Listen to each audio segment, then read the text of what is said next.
दोस्तों, आज हम जानेंगे कोशिका सेल के बारे में। यह क्लास 11th की बायोलॉजी है, जिसमें से हम आज स्टार्ट करेंगे। कोशिका क्या होती है? कोशिका किसी भी जीव की सबसे छोटी जीवित इकाई होती है। कोशिका, हम कह सकते हैं कि कोशिका हमारे जीवन की आधारशिला है, बेसिक यूनिट ऑफ लाइफ। कैसे? हमारा शरीर का हर भाग कोशिका से मिलकर बना होता है। जैसे घर ईंटों से बनता है, वैसे ही शरीर कोशिकाओं से बनता है।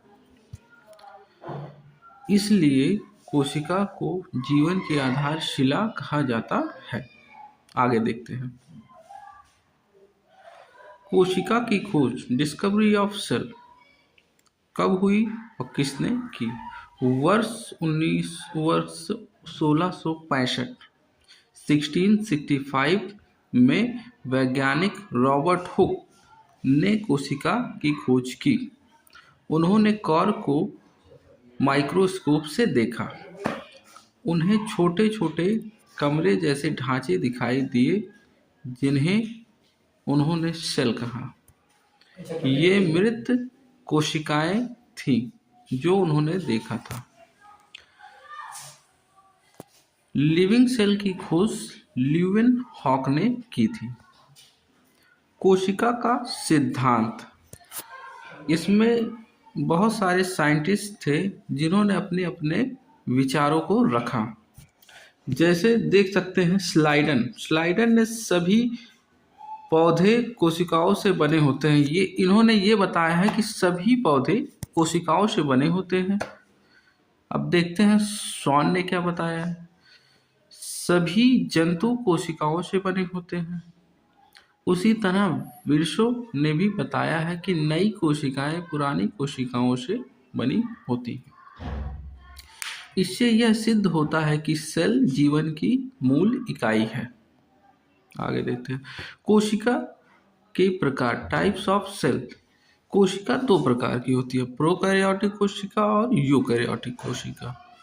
प्रोकैरियोटिक कोशिका में केंद्रक अनुपस्थित होता है। जैसे देख लीजिए बैक्टीरिया में केंद्रक अनुपस्थित होता है, वैसे ही यूकैरियोटिक कोशिकाओं में स्पष्ट रूप से केंद्रक उपस्थित होता है, जैसे पादप एवं जंतु कोशिका। अब देखते हैं आगे। पादप कोशिका एवं जंतु कोशिका में क्या अंतर है? लगभग क्या उपस्थित होता है, क्या अनुपस्थित होता है? पादप कोशिका भित्ति उपस्थित होती है, हरित लवक उपस्थित होता है, बड़ी रितिका उपस्थित होती है। जंतु कोशिका में देखते हैं तो कोशिका भित्ति अनुपस्थित होती है, हरित लवक अनुपस्थित होता है, इसमें छोटी रिक्तिका पाई जाती है। अब कोशिकांग, सेल ऑर्गेनेल्स देखते हैं कौन कौन से पाए जाते हैं। केंद्रक, एक बीच में केंद्रक होता है जिसे कोशिका का नियंत्रण केंद्र, कंट्रोल सेंटर कहा जाता है। इसमें डीएनए भी होता है।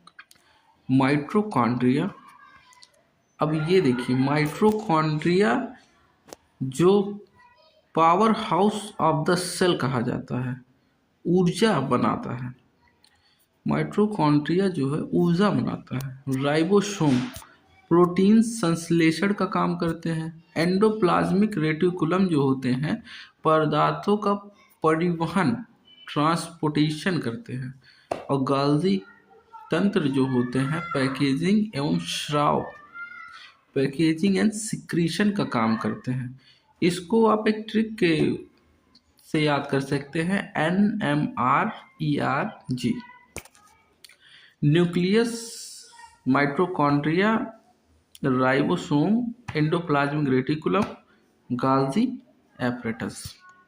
अब देखते हैं इंपॉर्टेंट पॉइंट ऑफ एग्जाम। जो एग्जाम से रिलेटेड जो ऑब्जेक्टिव क्वेश्चन पूछे जाते हैं, उस कोशिका जीवन की संरचनात्मक एवं क्रियात्मक इकाई होती है। इसकी खोज रॉबर्ट हुक ने 1665 में की। इसमें प्रोकैरियोटिक और यूकैरियोटिक में दोनों में अंतर होता है। माइटोकॉन्ड्रिया हमेशा power house of the cell कहा जाता है। अब देखते हैं इसको इमेज के जरिए, चित्र के जरिए। ये प्रोकैरियोटिक सेल है, ये यूकैरियोटिक सेल है। प्रोकैरियोटिक कोशिका और यूकैरियोटिक कोशिका। ये देखिए एक फ्लैजेला है, इसमें एक प्लाज्मिड है, एक कैप्सूल है, ये सेल वॉल है, जो बीच में गया है वो सेल वॉल है, और जो लिक्विड की तरह है वो साइटोप्लाज्म है। और जो ये ब्लू कलर आपको दिख रहा है वो प्लाज्मा मेम्ब्रेन है, और जो ये ग्रीन टच में थोड़ा सा है मीजोसोम है। अब इसी तरह यूकैरियोटिक सेल में देखते हैं तो core cell of nucleus, chromatin and core. इसी तरीके से माइटोकॉन्ड्रिया इसमें पाया जाता है यूकैरियोटिक में। आप देख सकते हैं लाइसोसोम भी इसमें भी है। अब आप देख सकते हैं सीलिया है। अब इसी तरीके से सेंट्रियोल, साइटोस्केलेटन भी देख सकते हैं, गाल्जी अपरेटस भी देख सकते हैं, फ्री राइबोसोम है। तो मिलते हैं अपने नेक्स्ट वीडियो में। धन्यवाद। ये है short notes for cell. What is cell? अब मिलते हैं अपने नेक्स्ट वीडियो में।